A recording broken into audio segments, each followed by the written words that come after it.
Hello guys, welcome back to my channel birds and bloom. तो आज दोस्तों हम बात करने वाले हैं इंडोर प्लांट के बारे में। और ये इंडोर प्लांट है हमारा जीजी plant. Look at this beauty.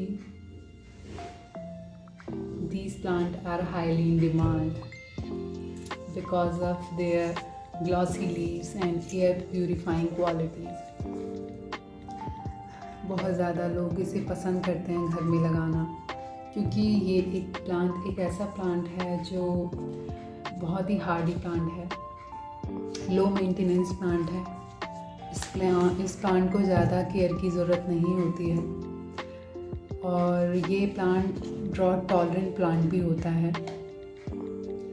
आप इस प्लांट को लगाइए और भूल जाइए, 2 हफ्तों तक पानी भी नहीं देंगे तो भी ये सरवाइव कर जाता है, बिल्कुल भी वीक नहीं पड़ता है। क्योंकि ये जो प्लांट होते हैं, ये प्लांट सरवाइव करते हैं इनके राइजोम्स की वजह से। आप देख रहे होंगे, आज इस प्लांट को मैं रिपोर्ट करने वाली हूँ। इन प्लांट को रिपोर्ट करने का बेस्ट सीज़न स्प्रिंग सीज़न ही होता है, ये इनका ग्रोइंग सीज़न भी होता है। तो इन प्लांट को आप जब भी वंस इन अ ईयर इन्हें रिपोर्ट करना होता है। और प्लांट को रिपोर्ट करने के 2 मेन रीज़न होते हैं। एक तो प्लांट का रूट बाउंड होना, कि जब प्लांट ग्रो कर रहा होता है तो उनकी रूट बाउंड हो जाता है। दूसरा ये भी होता है कि सॉइल में किसी तरीके का कोई इन्फेक्शन, किसी तरीके की ऐसी फंगस का हो जाना कि प्लांट की ग्रोथ स्लो हो जाती है। मैं अपने प्लांट को आज इसलिए रिपोर्ट कर रही हूँ कि एक तो ये प्लांटर छोटा है, प्लास्टिक के प्लांटर में लगा हुआ है। दूसरा, इसके काफ़ी सारे राइजोम्स जो थे, यहाँ पे पप्स निकले हुए थे पर वो गलने लगे थे। और ये जो सॉइल है ये रेड सॉइल है, तो रेड सॉइल हमारे यहाँ की सॉइल नहीं है और काफ़ी टाइम से इसमें लगा हुआ था। ग्रो तो बहुत अच्छा कर रहा है, लेकिन जो मैं चाहती थी कि ये जल्दी बुशी हो जाए, वो प्लांट मुझे नहीं लग रहा कि ये अभी होगा। क्योंकि यहाँ पे इस समय इसकी सॉइल को चेंज करने का, आज इसके लिए हम एक अच्छा सॉइल मिक्सचर भी बनाएंगे। तो यहाँ पे इस वजह से मैंने आज इसको रिपोर्ट करने का लिया है। तो ये प्लांट बहुत ही खूबसूरत चलने वाले प्लांट हैं और हर कोई इसी को, जो भी प्लांट लवर हैं, इंडोर प्लांट लगाने के शौकीन होते हैं, they also buy it because ये प्लांट बहुत ही हार्डी होने के साथ साथ खूबसूरत लगने वाले प्लांट होते हैं, आई कैचिंग प्लांट होते हैं और लो मेंटेनेंस और हार्डी प्लांट होते हैं। तो आज इस प्लांट को की हम रिपोर्टिंग करेंगे। तो रिपोर्टिंग करने के साथ साथ हम इसके बारे में कुछ और भी बातें करेंगे कि इसकी केयर कैसे करनी चाहिए, किन किन बातों का हमें ध्यान रखना चाहिए। तो सबसे पहले हम इस प्लांट को चेक करेंगे कि इस प्लांट में आखिर प्रॉब्लम क्या हो रही है। तो सबसे पहले तो हम तैयारी ही कर ले कि इन प्लांट को किस तरीके से कैसे लगाना है। जब भी प्लांट को आप लगाएं तो सॉइल को थोड़ा सा, अगर प्लास्टिक का प्लांटर है तो थोड़ा सा आप इसको प्रेस करके निकालने की कोशिश करें। इजीली निकलता है तो अच्छी बात है, नहीं तो आप टूल्स का भी यूज़ कर सकते हैं। तो मेरा प्लांट तो इजीली निकल आया है। अब देखते हैं इसकी प्रॉब्लम। तो ये यहाँ पे इसकी जो रूट्स हैं ये ड्राई हो गए हैं। ड्राई होने का मेन रीज़न यही है। एक्चुअली ये प्लांट मुझे किसी ने दिया था विंटर सीज़न में, और विंटर सीज़न में इसीलिए दिया है क्योंकि ये इसका डोरमेंसी पीरियड होता है विंटर का। पर अब इस समय स्प्रिंग आ गया है तो इसने दोबारा से ग्रोथ ली है। बट यहाँ जो इसकी जो पुरानी रूट्स थी ये गल गई थी। ये देखिए, आप देख रहे होंगे कि इसमें बिल्कुल भी जान नहीं है, बिल्कुल पेपर के जैसा हो गया है। तो ये जो रूट्स थी ये ख़त्म हो गए और इसी वजह से जो यहाँ पे जो इनके पप्स थे वो ख़त्म हुए हैं। ये देखिए, यही मेन रीज़न था। और विंटर्स में इनको नहीं करते हैं रिपोर्ट, तो इस वजह से मैंने इसको छेड़ा ही नहीं था, क्योंकि मैं जानती थी ये सरवाइव कर जाएगा। अगर मैं इसे अभी विंटर सीज़न में नहीं छोड़ूंगी। अब ये राइट टाइम है। आपको भी अगर अपने इंडोर प्लांट्स को या जीजी प्लांट आपने लगा रखा है उसे आप ग्रो करना चाहते हो तो यही एक बेस्ट टाइम होता है। आप स्प्रिंग सीज़न में आप इजीली इस तरीके के इंडोर प्लांट्स को आप ग्रो कर सकते हैं। Look at these rhizomes, they all are sprouted. ये देखिए, तो यहाँ से हमारे को नए प्लांट्स हम मिल जाएंगे जैसे कि मैं चाहती थी। बहुत अच्छा लगता है कि जब हमारे प्लांट्स में बेबी प्लांट्स हम देखते हैं। तो इसको मैं अब एक अच्छे सॉइल मिक्स में लगाऊंगी क्योंकि ये सॉइल में पानी बिल्कुल रुकता है और ये हमारे यहाँ के रीजन के लिए बिल्कुल भी सही सॉइल नहीं है। ये देखिए, बिल्कुल सभी नीचे की जो इनकी रूट्स थी वो बिल्कुल सब गल गई हैं। गल क्या गई, अब तो गलने का भी नहीं क्योंकि मैंने इसे पानी बहुत ही कम दे रही थी, तो इसी वजह से अब ये बिल्कुल ड्राई हो गई है। ये देखिए, ये वाला जो था, ये देखिए नीचे से इसमें मुझे फंजीसाइड भी डालना होगा जिसमें आगे को इसमें किसी भी तरीके की फंगस ना लगे। अब धीरे धीरे करके ये जितनी भी सॉइल है ये आप लूज़ कर लीजिए। अब now they are easily separate. ये मुझे कट करना पड़ेगा क्योंकि ये मुझे लगता नहीं है निकलेगा इजीली और मैं इसकी रूट्स को छेड़ना नहीं चाहती हूँ।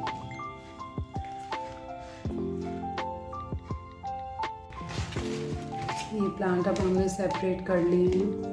एक ही प्लांट से मुझे 2 प्लांट और इसका एक और मिल गया। अब इस प्लांट को मैं पोरस प्लांटर्स जिसे हम कहते हैं उसमें मैं लगाने वाली हूँ आज। और उससे पहले अब हम इसका सॉइल मिक्स बनाएंगे कि सॉइल मिक्स इसके लिए जो बेस्ट सॉइल मिक्स होता है, क्योंकि ये जो प्लांट होते हैं इन्हें वेल ड्रेन सॉइल मिक्सचर में लगाना चाहिए। तो मैं इनके लिए अच्छा सॉइल मिक्स बनाने वाली हूँ जिसमें मैं यहाँ पे एक सैंडी सॉइल ले रही हूँ। गार्डन सॉइल है जिसमें सैंड मिक्स है।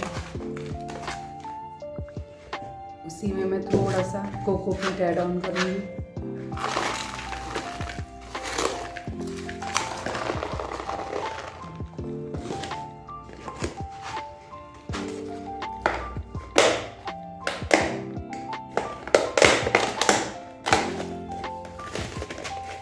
इसी में मैं थोड़ा सा सैंड मिक्स करूँगी इसे वेल्डिंग बनाने के लिए, क्योंकि ये प्लांट जल्दी तभी मरते हैं जब आप इनके अंदर ओवर वाटरिंग कर देते हैं। इन्हें बहुत ज़्यादा एक्सेस अमाउंट में आप वाटर दे देते हैं। ये बहुत ही कम पानी देने वाला प्लांट है कि इन्हें डेली प्लांट वाटर की बिल्कुल ज़रूरत नहीं होती है। इसी में मैं यहाँ पे ऐड कर रही हूँ परलाइट।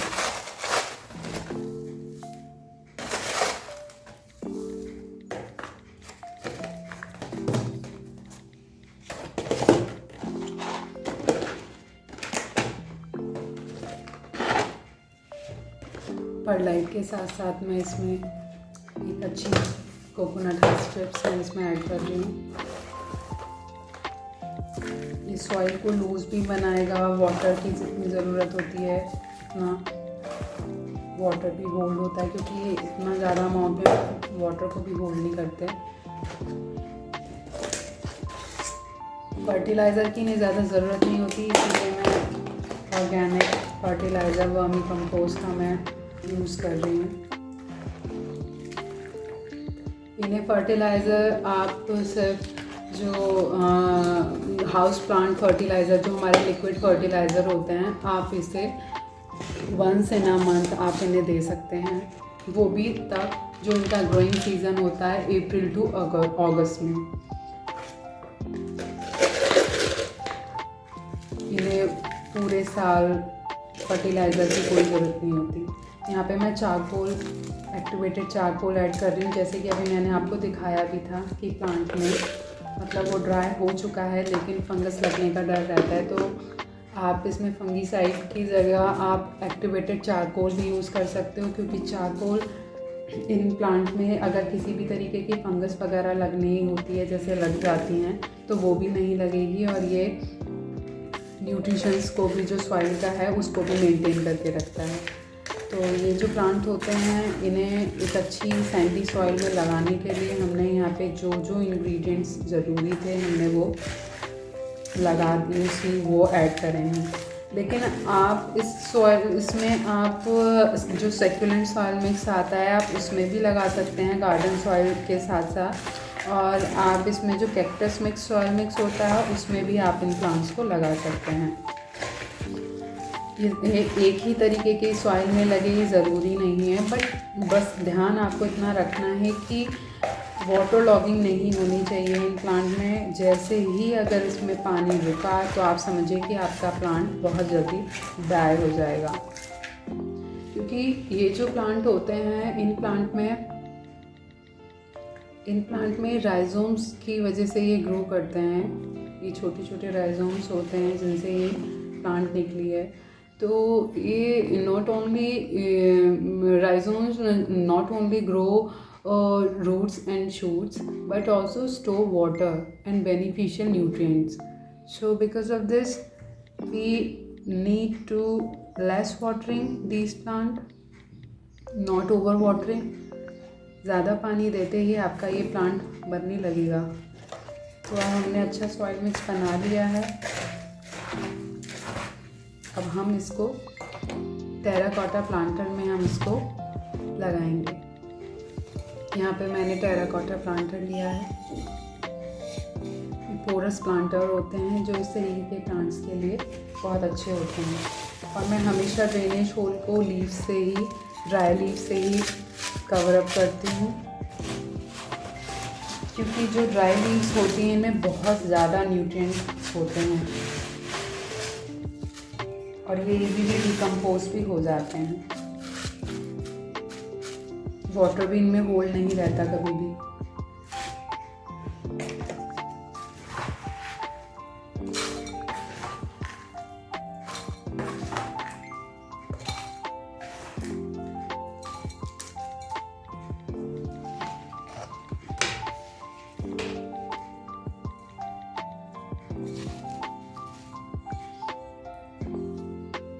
मैं इनको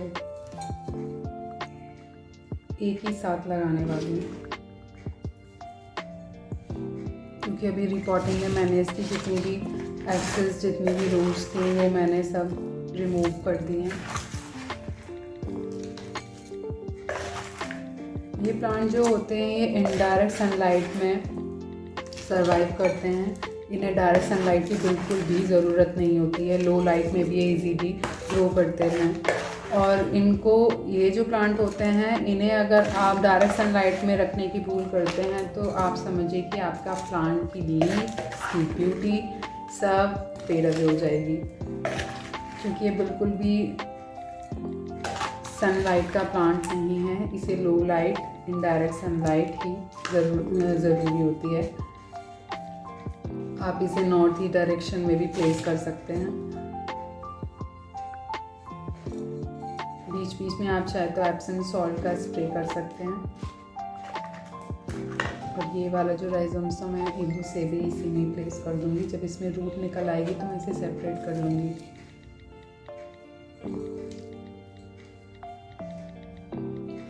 जब ये थोड़ा बड़ा हो जाएगा।